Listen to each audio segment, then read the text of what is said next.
for the players, but I rather play it with black because black has such a beautiful f5 knight with the, oh my god, what a knight on f5. But it supports very much the central rook on e4. And for the moment, white is defending everything with the rook on d3.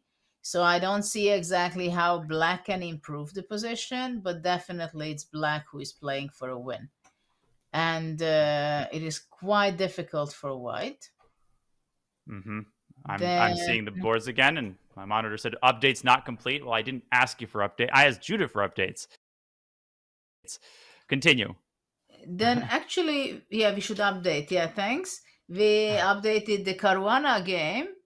Caruana report is kind of interesting. Not much has happened in one way. In another hand, it did, because there was an exchange on e3. So now it's not the attack and the pressure is not done on the b file as it before when we left it there. But now everything, the queen and the rook, being transferred to the f file, and there is a lot of pressure put on Rapport's knight on f6 and the pawn on f7. So if white is able to play rook to f5 and put extra pressure on the pawn on h5, this could be very unpleasant for black, but white has to be extremely accurate.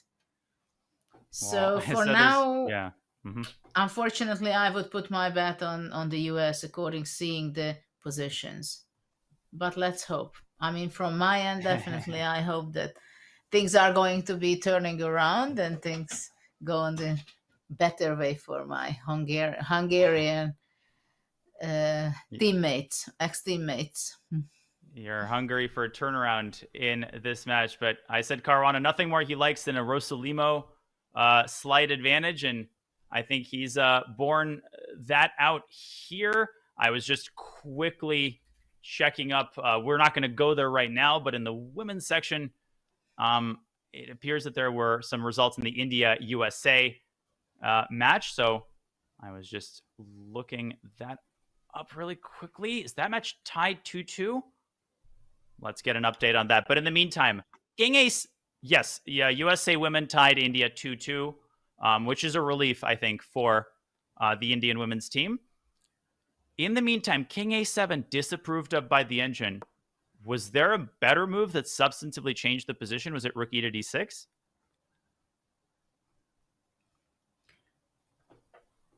Well, rook d6. Yeah, knight f5. Probably they were there before. Did they have? If you go back a few moves? So if we go back a few moves... No. Yeah, so he dropped the rook back to f2. Yeah, so maybe rook d6 would have led to some sort of a repetition. And what does white actually do here? Maybe replace the rook with the knight? Well, I would go rook f5. But black can go rook d6 anyway. And then maybe rook d2. Or king b7, right? That would just bring us back to where we were. Yes, but after taking on h5, what do you want to do? Knight takes e4, f7 will be under attack too.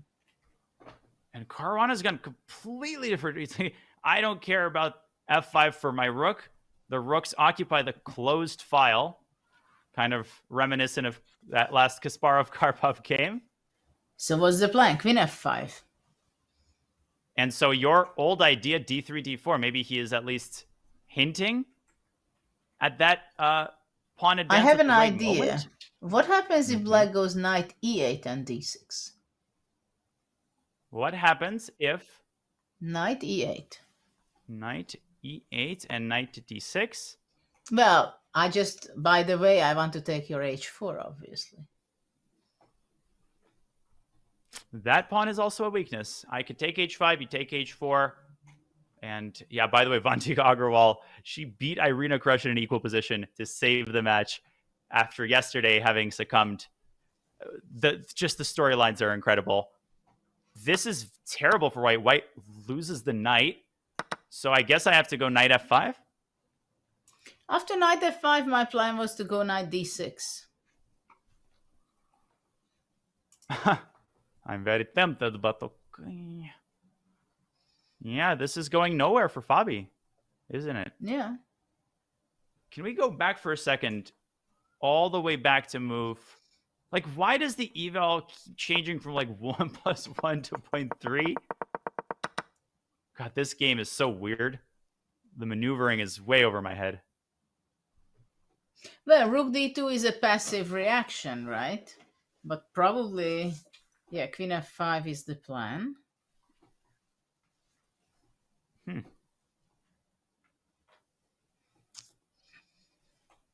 Yeah, the players having made time control, they're kind of in this state of lassitude.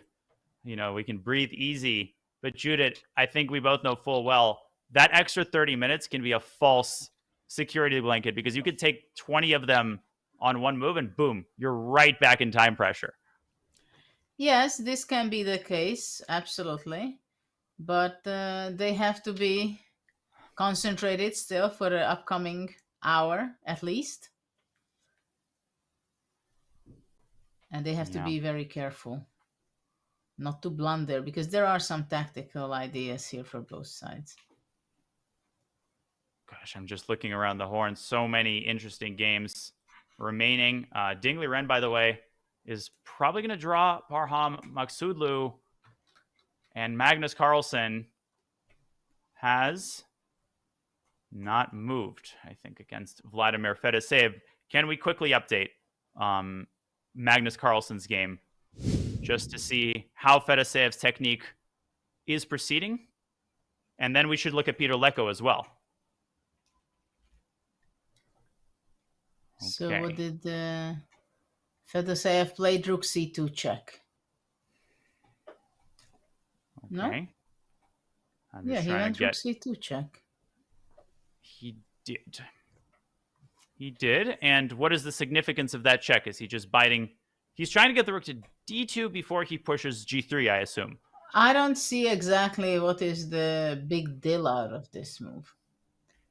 But it cannot be worse on d2 than on b2. Mm-hmm.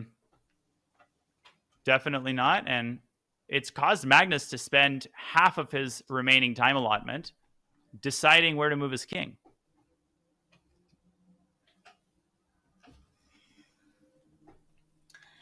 Yeah, it's a big question where to go with the king, but I mean, king b4 should be only worse, I think. But of course, Magnus wants to discover the details of the position. Let's try to prognosticate. How do we think this game is going to go? Can we throw some moves up? Because I threw some moves up earlier to show the queen versus rook position, but I was just bulleting them out. Let's say king d5 happens, okay? Fedoseev gives a check. King c5, g3. G3. We're pretty sure of this. Rook g7 for us. This is the only spot from which the rook can stop the pawn, right? Yeah, g2. a5, forced. a5. e4. e4. I love this part of the endgame. I can do this very well. Yeah, this is why the rook on d2 is standing better than on b2, so the king has no chance to come to d4 and stop the pawn. But wait a second. How does black actually win? e3. a7 and rook a2? Mm-hmm. It's a little scary. Rook takes g2, rook takes a7. King d4, king f4. Wow. That's cooked. Okay, so here.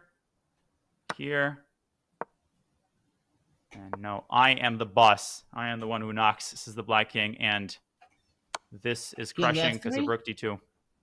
King f3, no? King b5, played by Magnus in the meantime. Does that change anything about the line we just analyzed? So let's say g3, rook g7, g2, a5, old. e2, a6, a3, a7. It's just the king, the cosmetic placement of the king. If anything, it's even more convincing for black. I think we... You know what he wants to go. King b6, e6, e2, rook g2. Oh, that is a devilish trap. So Fedoseev, I think, has to go rook a7. This is a draw. Judith, it's so amazing. You're like, oh, I win the rook. Yeah. Yeah, joke's on you, because Good luck. is a draw. You try to find a win here. You try to discover America. I mean, this is a draw.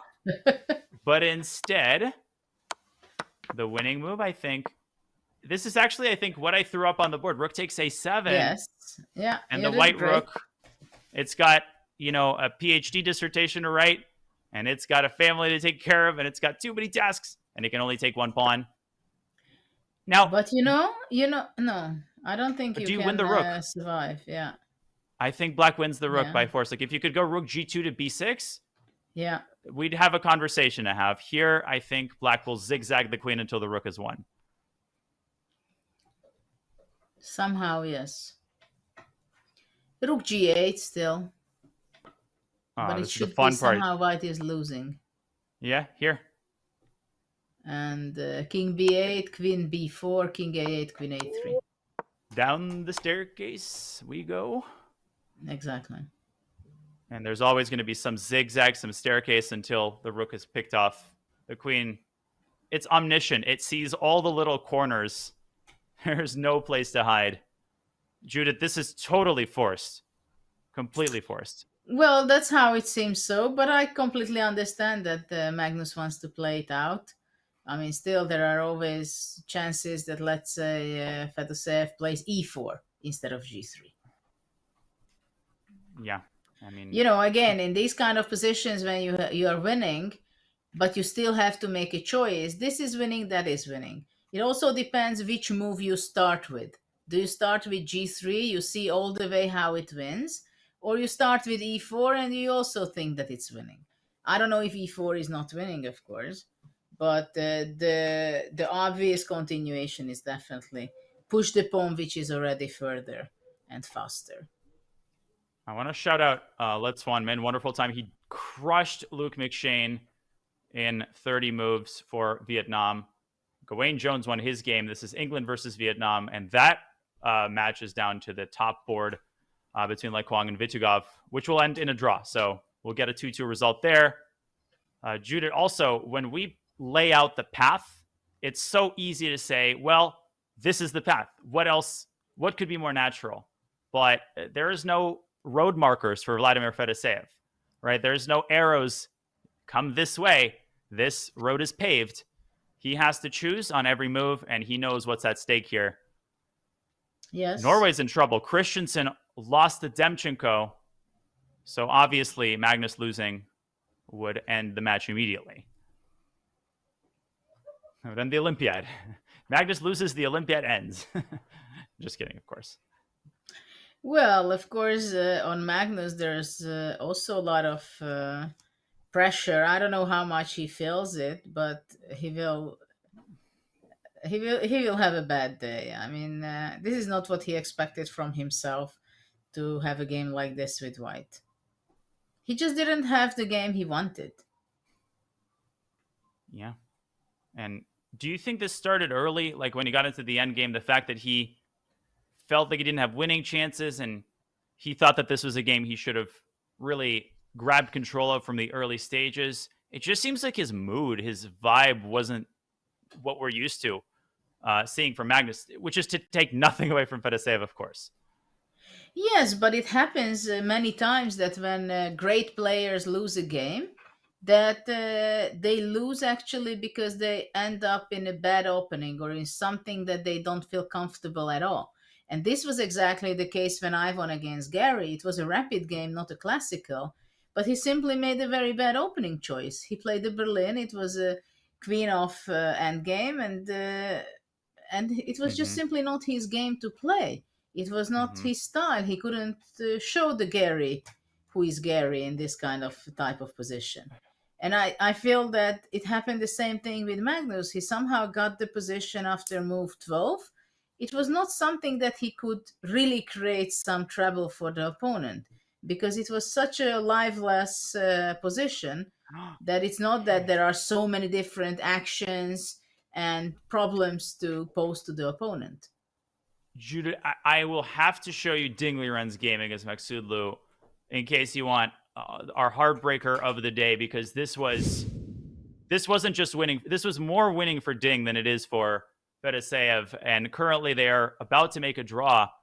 I'm sorry for the abrupt change, but Vladimir Fedoseev has this in the bag.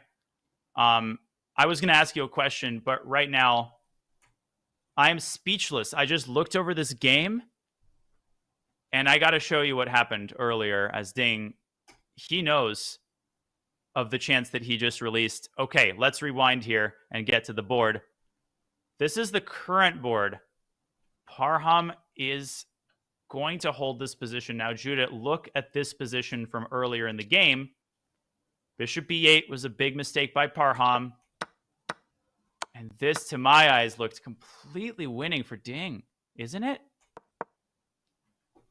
Well, it looks King, like this would have ended it. This would have ended it.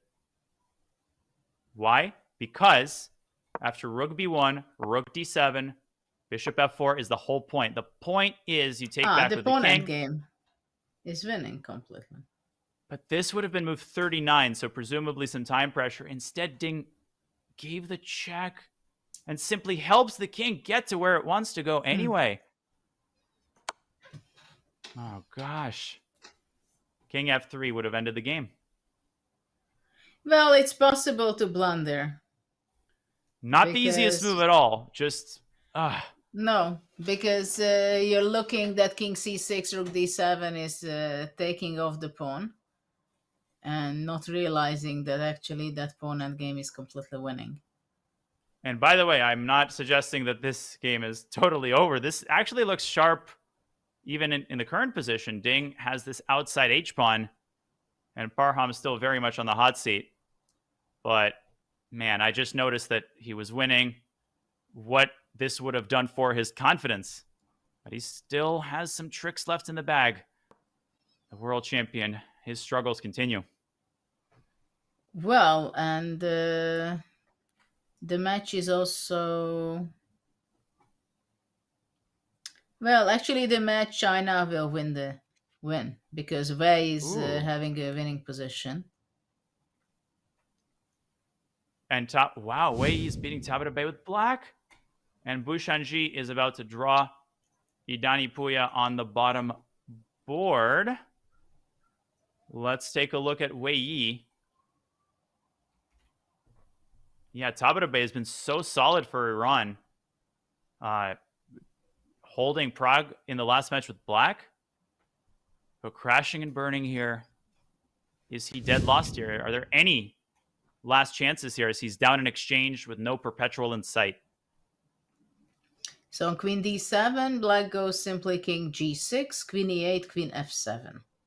As bishop h5 is not possible because on c5 the rook holds that square. Yeah. And it's difficult for white to handle this threat of rook c2. This was so good for Amin. He was very much in the driver's seat earlier in the game. Big advantage at some point. But Wei Yi with some heroics on the last couple of ranks turned the game around, generated counterplay. And the kind of fireworks in this game we don't have time to delve into. Amin is looking to the side. He's analyzing. He's thinking, where did this get out of hand? You're right, Judith. The Ding result will be a moot point for the match score. Yep.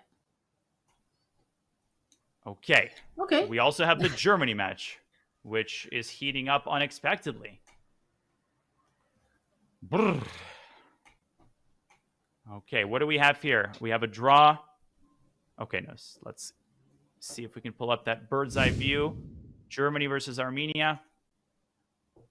I think it's a disaster for Germany, because Bluebaum lost to Sargsyan, and Vincent Keimer is losing another game to Haig Martirosyan, Judith. Well, it doesn't look good. Oh my gosh. I think this match is essentially over, isn't it? Because board 4 is a draw, guaranteed for Armenia. Even if Martirosyan doesn't win, they take the match, but he will. If we can just zero in on that game. Yeah, this is pretty clear that this match is decided. What about England, Vietnam?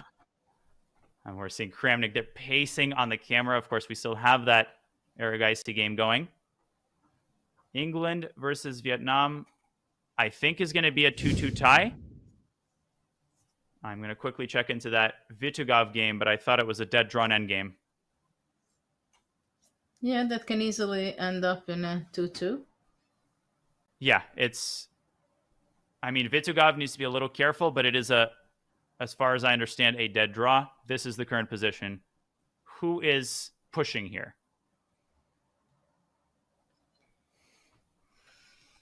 At first, I thought it's white. Mm-hmm. And I still believe it's white who can try to put pressure on the f6 pawn. But it's not enough. So it's indeed very drawish. Like a fortress. Because after knight d5, bishop f5 check, and the pawn endgame is a draw. There's a huge development in the U.S. match. Lenier Dominguez, after endless maneuvering, appears to have broken through and now holds a big advantage against Anand Sigurov. Fabiano has broken through in the center as well. I thought you say some better news to me. I'm sorry, Judith. I don't mean to.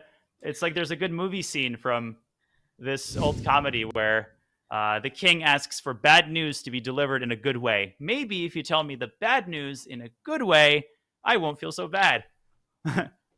But Lenier, it looks like he has crashed through in this crazy minor piece endgame. I have not understood a single one of the last 20 moves. But shall we take a closer look?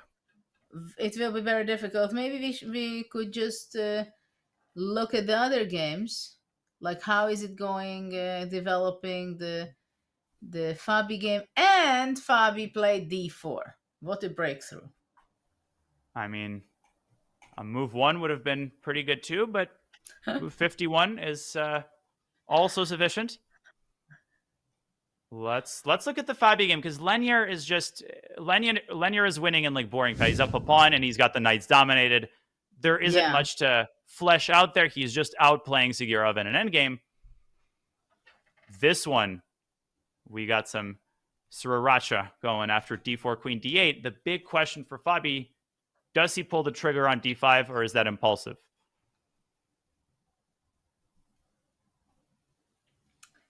Yeah, I mean, d5 seems to be at first the logical continuation. At the same time, if white could keep the tension, it would also be quite good. Now, Judith, you can't go dc, but what if you move the rook to a defended square? How does black stop dc? Rook d3, nice move. Now it's defended from the f1 queen and the rook on d1, so dc or is queen a threat. f2, same idea.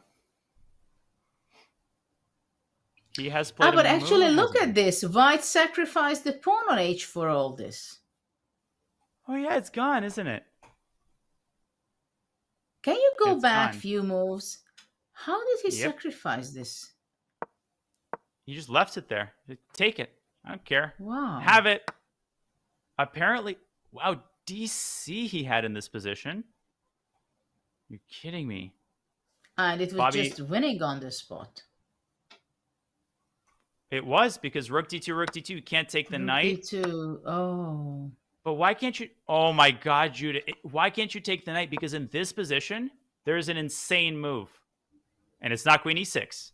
Because at the very least, black has perpetual. It's rook e2. Okay. And black is at a dead end. Black is dominated. The rook is trapped because this if it moves is to f6, crazy move. Are you kidding me for real this time? This was winning. Yeah, but you see, this is exactly the thing that people might go up to Fabi afterwards. You were dead winning. Why didn't you just play the simple DC, right? And Judith, this is so important to point out, because if you don't look at this carefully, you think, queen f7, queen e6. Of course you can't take the knight on g3. No. Of course Fabi saw DC. It's rook e2, this insane quiet move, and you're down a piece with the enemy queen at close quarters with your king. That and tripled pawns, which win the game. That's what he missed. Let's go back to the game, though. He played knight f5. Very nice. And still very much with the initiative in his pocket.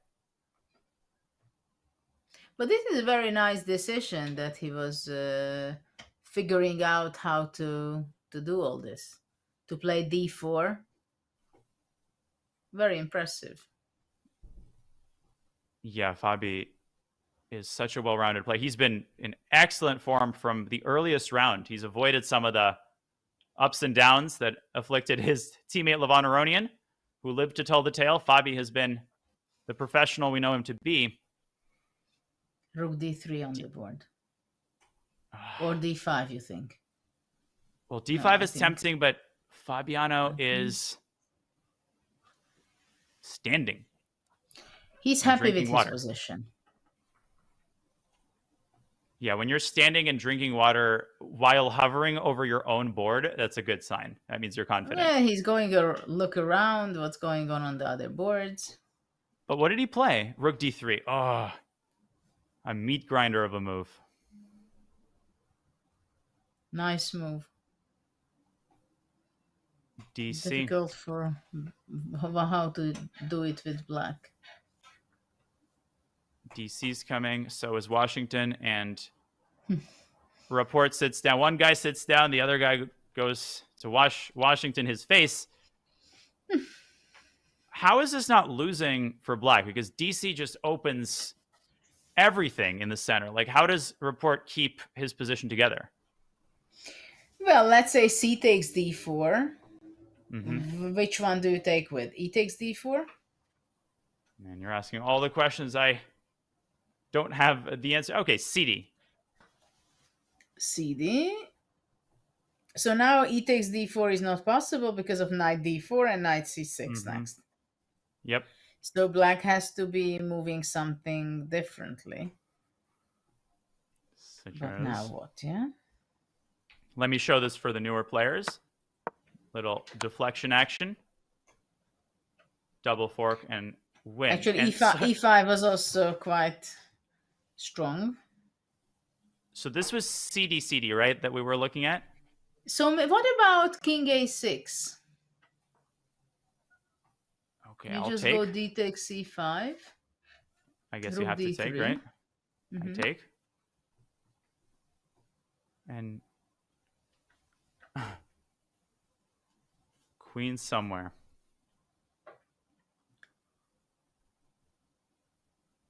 God, this is such a miserable position for black. Yeah, I'm not happy either.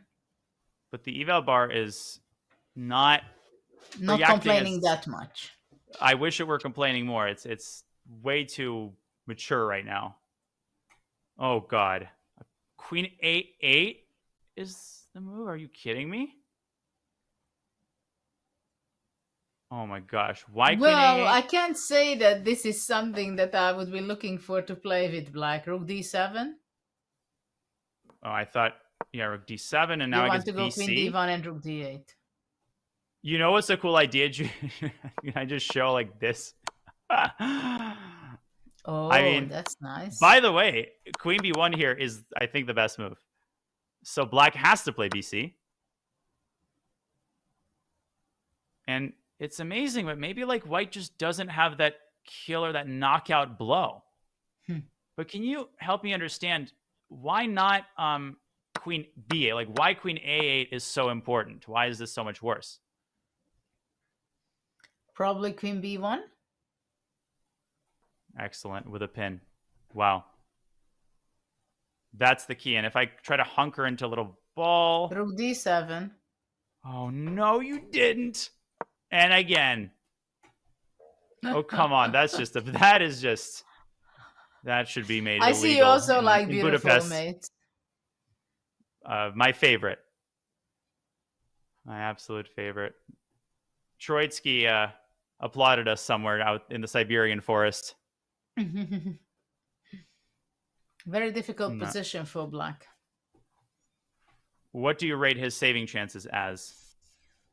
Knowing report. This is a bad question. Yeah, I agree. Very bad question. A report, don't let him near that question because he might have a word with the commentator after the show. I think Fabi, he's comfortable. He's relaxed. I think he feels very, very confident in his ability to Yes. drive this point home.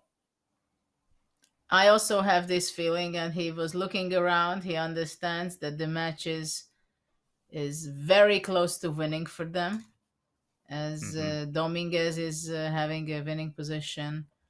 So he has all the trust in him that he will convert it. Leko And is on defensive role. yeah. Peter is trying to cover all his bases, but his position it's just so many things to keep track of. Wesley is pushing this way and that way. Too many boards are in trouble, I think, for your country, Judith. It's going to take an all hands on deck miracle to save these 3 games simultaneously. Unfortunately, it's the case. I won't gloat, I promise. And I like Peter Leko too much. And some other co-commentators too much.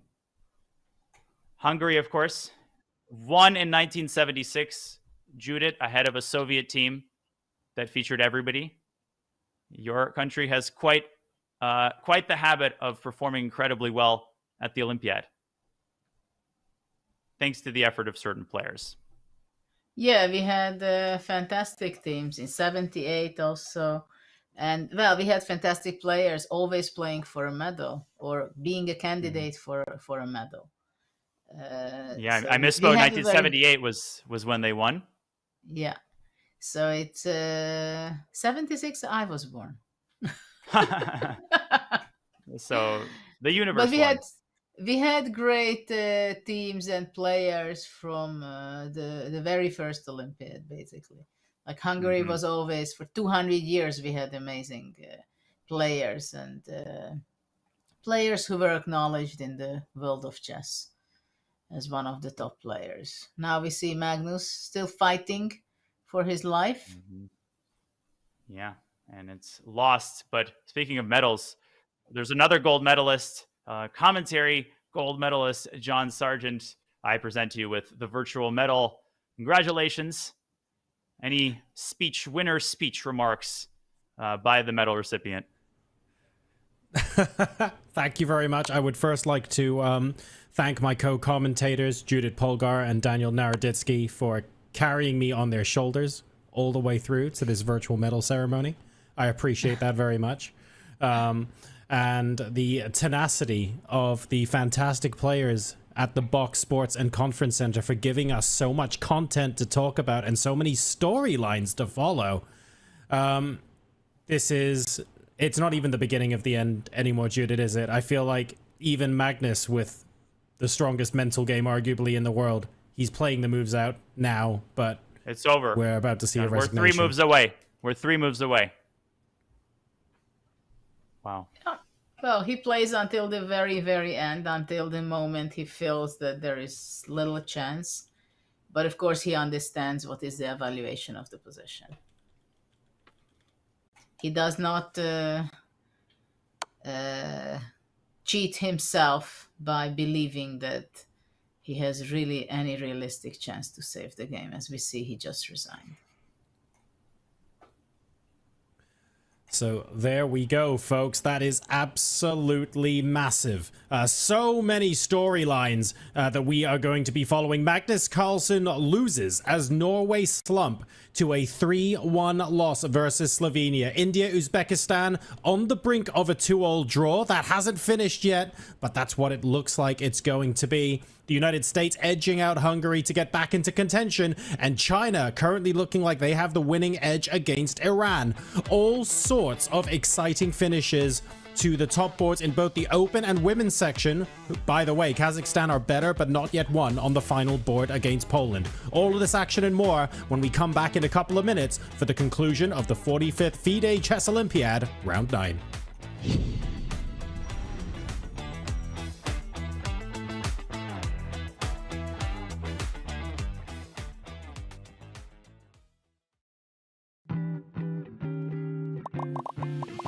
If you found yourself talking to your mouse, it's time to quit. Oh, come on, mouse. Come on, wake up, you stupid mouse. Wake up. Yeah, I've definitely never done that.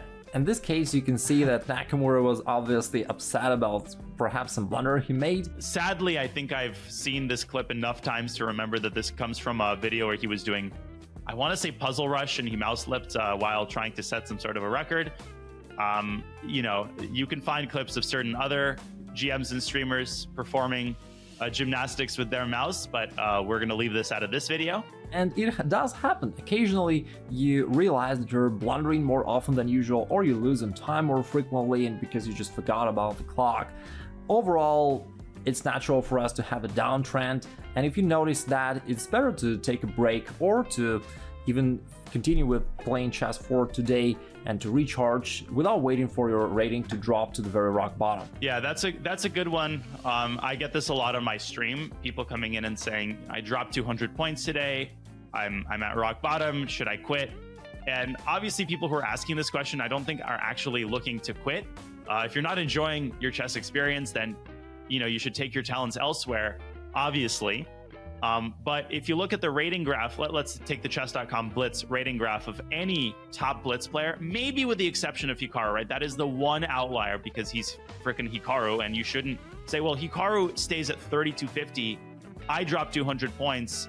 You know, what am I doing wrong? Well, none of us are Hikaru. In my case, fluctuations are very common. Sometimes I'm 3,000, sometimes I'm 3,200. In the case of other GMs, there's even bigger fluctuations. 300-400 points is not uncommon for that delta to be that large, because it all depends on your frame of mind, how much sleep you got that day, you know, what your mood is. Do you have issues at work, or you know, is it a Friday and you have nothing troubling coming the next day? So it's all very contingent on how your mind is functioning that particular day, and you shouldn't put too much stock into your performance on any given day.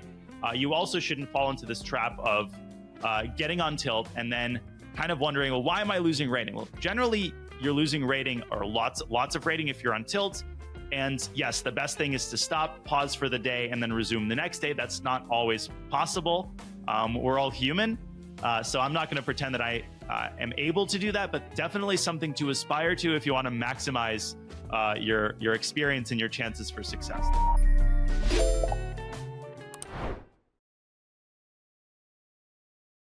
Great time here, really. Yeah.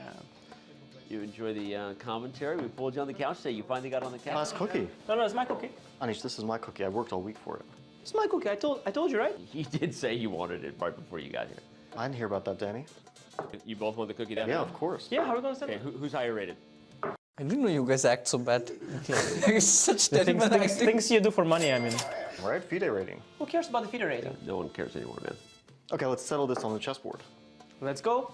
All right. Okay, I just no. Okay, so that period, I needed money, guys. That period, I was desperate. You're clearly not born to act. I lost the semifinal of GCC, so I really need money at the time.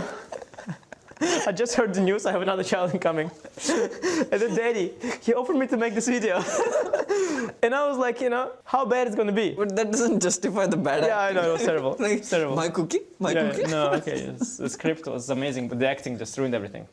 Yeah, script also, right? Set the clock. Let's settle it on the clock, yeah, for a cookie. Oh, you guys are got to be kidding me. Switch colors, play again. Again, a draw, I guess. Yeah, that was the joke. How did you like the scripted doc? We scripted the final combination. How did you like it? Cool, huh? Some nice touch, classy. All right. Just like the script, I think, the comedy. Rock, paper, scissors. Yeah, but the final scene is really bad. Let's go. The happy ending, so-called. Oh my God. You guys are hopeless. Okay, we're arm wrestling. Let's go. 3, 2, 1, go. Come on, Fabi, we just did a bunch of push-ups.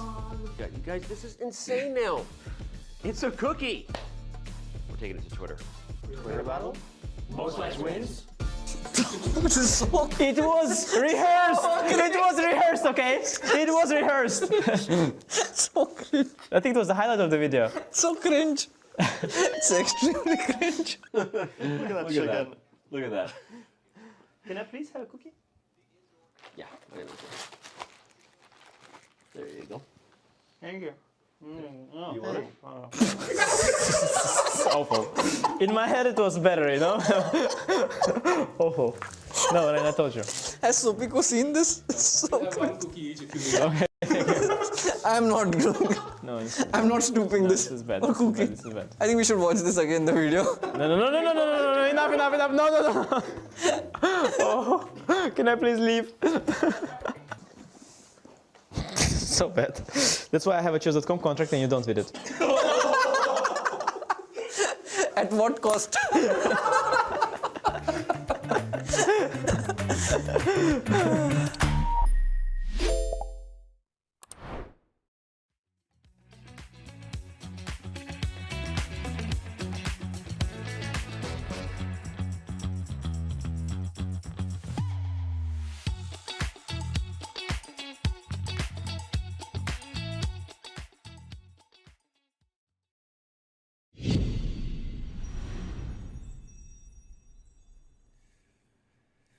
Welcome back to the World Chess Olympiad. We have a very spicy interview awaiting. Mike Klein has managed to get a hold of Vladimir Fedoseev, who just defeated Magnus Carlsen as Slovenia defeated Norway 3-1. Without further ado, Mike, floor is yours. Thanks, guys. We're here with Grandmaster Vladimir Fedoseev, who has one of the big wins of the tournament. You beat Magnus Carlsen as black today. Did you think going into the game that you were going for a win against Magnus? No, of course not. Yeah, but I was preparing to put up a huge fight, but he made a good job in the opening. He was working against my estimation, in my opinion, and also I was not sure. Maybe he hiding how deep his prep was, but some moves like Bishop F2 indicates to me that he researched this position really deep. I don't know who is research longer, but even moves like Rook H5, Rook G5, which happened in the game, I'm not 100% sure, but it's probably was covered in my analysis. So that's why I didn't face a huge problem in the game against him. And then he played some super sharp decisions, and maybe they in fact was working for him, because I was really scared if he would enter King F7, Rook G2, Bishop F6, Knight F3, H4 line. I was not sure because everything can happen here. He might be lost, he might be winning, whatever, super hard, but he sort of pulls back, and after he pulls back, I understood, okay, I should be in chances in this game. And so you felt the momentum turning? I don't think it's turned at this moment, at this particular moment, but I already had a massive time advantage by this point of the game, and also, in my opinion, he runs to some territory where he's to achieve counterplay for him, it's highly unlikely turn of events. So that was clutch for you because he's good at counterplay. Great analysis of the game. Do want to ask you about one other thing. Did you see Magnus's comments last night at the Fide Gala, and what are your thoughts on them if you did? I think it's very nice that we are having a world champion who is not hesitating to show his opinion in public. And in fact, I'm only proud that he found a power in himself, and he actually did not hesitate to share his opinion with the chess world. Okay. But you still had to beat him today, and beat him you did. Vladimir Fedoseev, big win for Slovenia over Norway. Back to you guys. Thank you very much, Mike. A really insightful interview, and quite a long one as well with Fedoseev. Thank you so much for taking the time to chat with us. We're now going to be getting into the stage of the broadcast where it's final boards. The team matches tend to be hanging in the balance a little bit, and I'd like to start by going to the women's section of the competition, because Kazakhstan-Poland has ended with 3 draws and a 4th board still ongoing. And there's a lot of pressure being put on Kazakhstan right now to try and win this 2.5 to 1/2. Now, Judith, to what extent do we think the women's section is absolutely wide open for a large number of teams who can potentially be taking gold? This is a really big moment. Well, I think we still see a pretty open fight over this today and in the upcoming 2 rounds, because you can only be sure that you're winning the gold medal when you have, let's say, 2 matches ahead, and this is not the case right now. And anyway, in such a tension and such a great situation, when the players are feeling that they are getting more near to the medals and they are there, they know exactly. Actually, most of the players are very experienced players who play in previous Olympiads, and they know exactly that you cannot be sure about it until the very, very last moment. That when the tournament finished, that's when you really realizing it, that what kind of medal you won. And anybody can collapse at this point. So we are really in the most interesting period of the event. Okay, and Tanya, just a comment from you on the last boards and the psychology. We saw Fedoseev, Carson, of course, but we also have the final board here, Poland, Kazakhstan. There are going to be loads of these that you're going to be covering in the next hour. Well, I just wanted to shout out Vladimir Fedoseev for an unexpected reason. And yeah,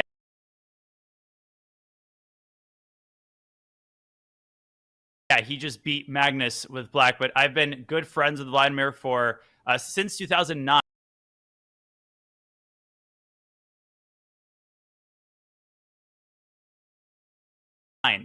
And in that interview, I just want people to know 10 years ago, he spoke zero English, like not a word. And he's been studying diligently, and that is absolutely incredible. I was blown away just by his expression and vocabulary. He's just a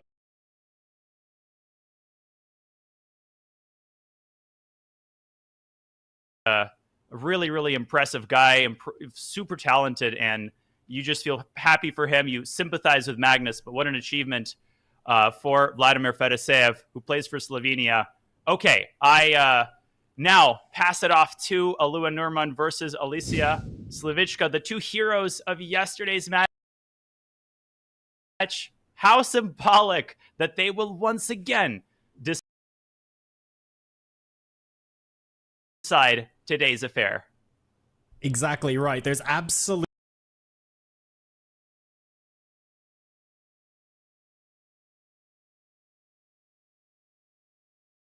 no rest for the wicked here. After absolutely slugging out their games yesterday, they are right back at it today. Poland beating India, that's great. Here's your reward. Have another long slogged out endgame.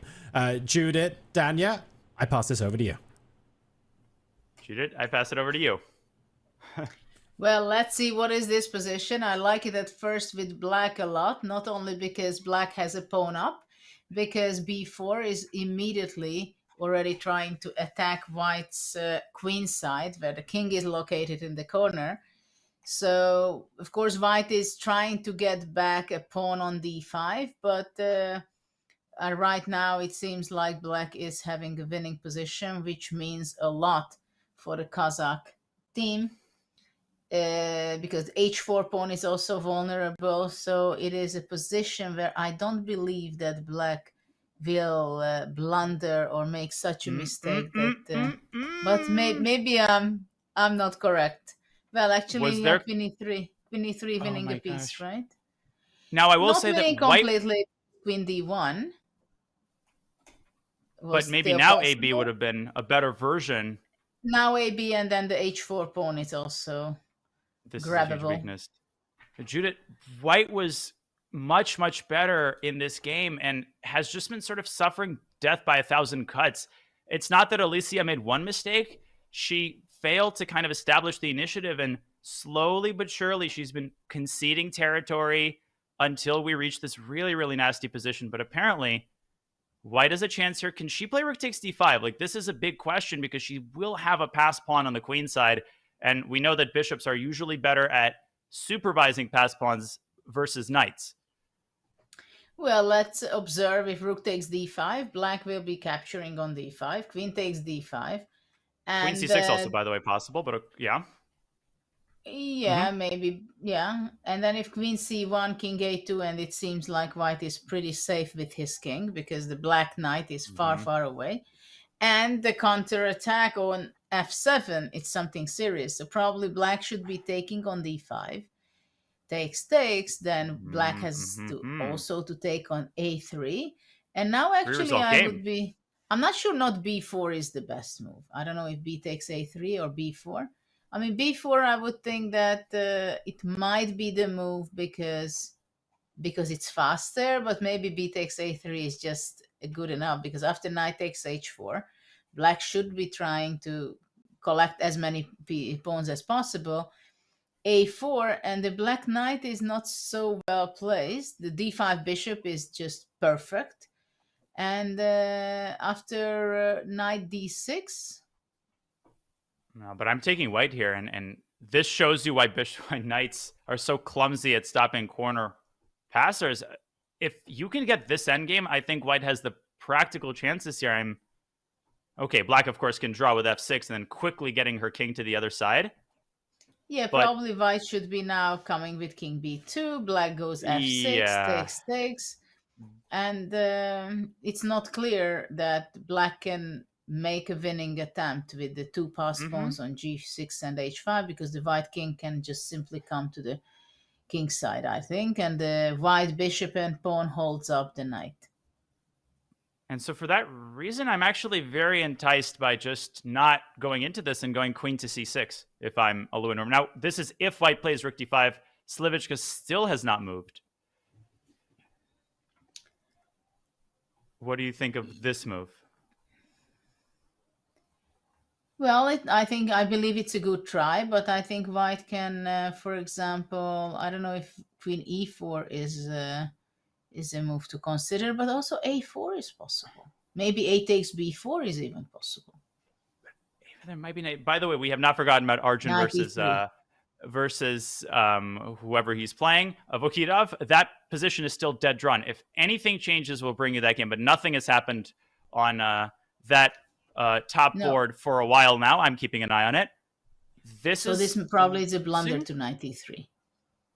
So maybe queen e4. Okay. So after all, queen e4, yeah. Queen e4. And ba can be thrown in. B takes a3. But white can't recapture for some reason. I thought to play queen e5 check first. To cover the c3 square, very smart. I'll hide. And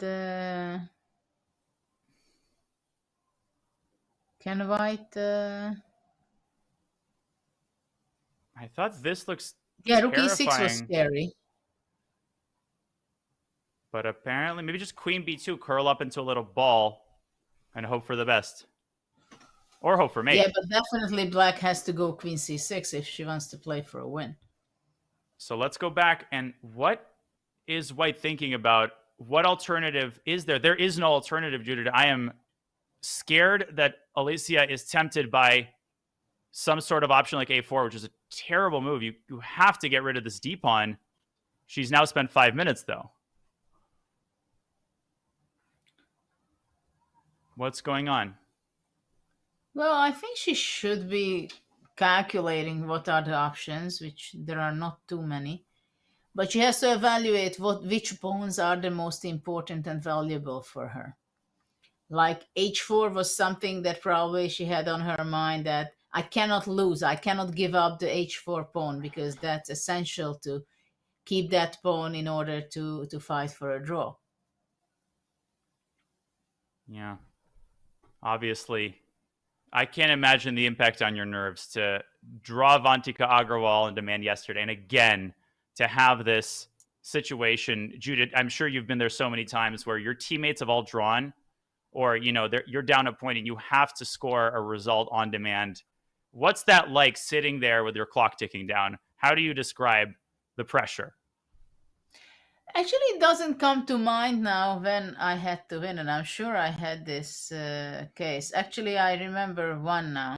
I think when we won against China, I played with Bu in Slovenia, I think it was that Olympiad, but I'm not sure. And it's a great feeling when you win, when you have to win, and with your victory, Oh the yeah. team wins the match. And it's an awful feeling when you lose and you lose the match. I had that I can tell consecutively. you, I can tell you that. Um, it's very difficult when you have to win, especially when you know it before already the game of the start of the game, that basically when you look at the boards you feel that actually you are the only board where the team is expecting or thinking that your board is the board where you have the biggest chances, whether it's because you're a much better player than your opponent and on the other boards are more balanced, or because of your opening repertoire, or because they trust you that you are the sharp player, so in your game it's going to be complications so you can make it. But actually I never had a game where my teammates would put any pressure on me, or I would be feeling this, that they are expecting me to score the point to win the match. And I think that's very important, not to have any pressure. It's enough pressure on you yourself that you know that, okay, this is a game where I have to fight and try my best. But usually it happens on the way, that you realize that one game is a draw, the other one is a draw, the third one is like so, and then your game is somehow you feel that you have the better position. The whole game you are increasing the pressure on the opponent, and then you feel that it might be that your game will decide the match. It's a slow creeping realization. Of course, my team tournament comparison is laughable, Judith, compared to all of your storied experience. I did have the privilege of playing the World Team Championship in Armenia in 2015. And in that tournament, I lost the decisive game against Armenia when my three teammates drew. I kept it composed. Team dinner, everyone was super nice to me. The next day, we were playing Russia. And the team captain, John Donaldson, he put me in against Yakovenko. I had an argument with the coach, Gregory Kaidanov. We went after it. He told me, Daniel, you're playing the Italian. I have never played the Italian as a title player. I wanted to play the Jababa London. Slivika played A4. I shut the door. I said, I'm playing the Jababa London. I played the Italian. I won to save the match against Russia. And it was when I saw Gregory after the game. We hugged and I broke down. It was just so many emotions, one after the other. Sadness and devastation followed by jubilation. Team tournaments are a roller coaster. And a roller coaster is what awaits us here. A4. What? First of all, why is this so bad? And second of all, what's going on? Knight D4 apparently is just crushing. Oh my gosh, because knight takes B3, queen C1 is a problem. Oh my gosh. It's a blunder, yeah? What was Basically, it about rook takes D5? After knight D4, maybe rook D3 is the only move And then rook. to stay in the game. Let's put it on the board. Knight D4. And it's not an easy move. I mean, I could see black going for D4 and maybe allowing some counterplay. Judith, you're right. Rook D3, I think, has to be tried. But black has a menu of options here, no? I mean, what if I play primitively? Well, take and queen C4, right? Or even taking rook A6? Can't defend the pawn. And knight D4 is on the board. Wow. How the table... Just what I said, right? Slivika, the hero yesterday. Today, a sleepless night. Very likely. Unreal. Well, it looks really bad for white. What do you think was... Clearly, rook takes D5. There was something she didn't like. What do you think it could have been? Is it just purely psychological? It happens many times that in such a position when you're first of all, she didn't have too much time, because at this part of the game even if you have time, you think you don't have time, or you're psychologically afraid that we make few moves, I will think my time, and we are ending up in a blitzing mode already. And also sometimes you simply hallucinate. You have this chess blindness that you don't focus on calculating the lines, but you have somehow an intuition that, okay, rook d5 takes, knight h4, I should be just losing, you know? And you don't calculate the line that actually white pawn goes all the way to h6. So this can happen very easily, especially when you play for 5 hours already and you had a good position or a winning position, and then you don't move on in the game, that but you might say, oh, I had such a good position. How can I have this position and now I'm struggling to make a draw? And rook a6 on the board. Look at Alua Norman. I mean, she is just filigree precision here. She will not let this opportunity pass. And now it's easy. Rook takes a4 and everything falls apart. A few updates while we stay on this board. Leko has drawn Wesley. Dominguez has defeated Sigurov. So it's down to Fabi's board, which seems to be under control, though still sharp. And of course, we're still monitoring the Aragaisi game, which is still equal, with no major transformations. With Fedasev's win, Slovenia defeats Norway, crushing victory over Norway. England has drawn Vietnam. And that's it for now from the breaking news desk. Let's keep watching this decisive battle. Now white is trying to get to queen e5 check, but maybe just queen a7 is possible. Oh. Or she just plays d4. Queen Domination. d4 she played? Yeah, D for domination. Rook e3, I mean, white can at least keep making moves. I mean, obviously. But Well, queen e4 is a threat also. I'm looking for stalemates here. Unfortunately, I don't... Not yet. It's not going to be the case yet. What about... Okay, so rook f3. I would try rook f3, actually. I just go b3, I think. But there, I play rook f7. And no stalemate. And? How are you going to give up your queen that the c1 square will be covered? Oh, no, it's not going to work. What if I go queen d2 first? Or queen e3 first? Well, and now it's a good try. I go rook a1. Because but it's a nice you were not try. born yesterday. You're not going to trick me like that way. No. Queen g1 was not bad either. Not quite there, but she's looking for those tricks. That's all that white has at this point. What a sad finish for white. And weird. Just strange kind of moment where she paused, hesitated, and didn't play the obvious move and just imploded. And all credit to Alua Norman for exploiting it.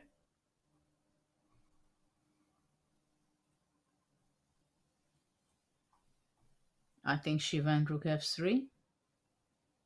Will we see any more crazy in this game? We'll see how the technique of Alua Norman will be. If she wants to go queen e4, which I believe is definitely not the best move, but maybe it's also winning, or b3, or she goes... There's not so much of an option. Rook a7 is possible also. But I would think b3 is the best. After b3, maybe e4. She's going to take. Why not just don't go queen e4? Takes rook e3. b3. Rook takes b3. E3. Yeah, it's winning, but I feel like that at least you can pretend to hold some hope out. No, it's totally winning as well. Yeah. Wherever you turn, it's bad. But I wouldn't go queen e4. She went rook a7. All right. Solido. Cemento. Yeah, I mean, b3 was more But maybe after b3, she simply take it. Why? I keep getting stalemate on my mind. I don't know why. I'm just slightly concerned about it. Just going to put that out there. Black needs to be very vigilant, especially if she wants to play b3. That is really what potentially triggers those tricks. Well, maybe she just wants to go queen e4 after all. Which is completely unstoppable, I believe. Unless you go to e3. Maybe rook e3, but that takes away the potential for the Desperado sacks.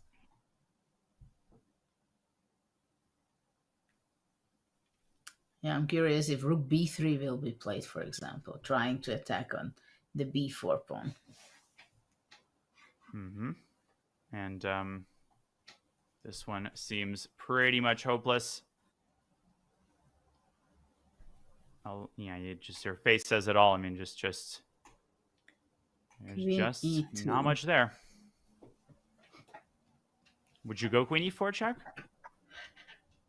I don't know, you can also take on h4. Can you go? No, b3, rook b3 is very messy and unnecessary. So what about queen h4? Yeah. Taking pawns is a full-time Queen pursuit. e5 and queen d5? But I'd be happy to exchange that pawn for that. But queen e1 check there is just King crusher, c2. I think. King c2. Queen on d5 stands amazingly. You're making me work for it.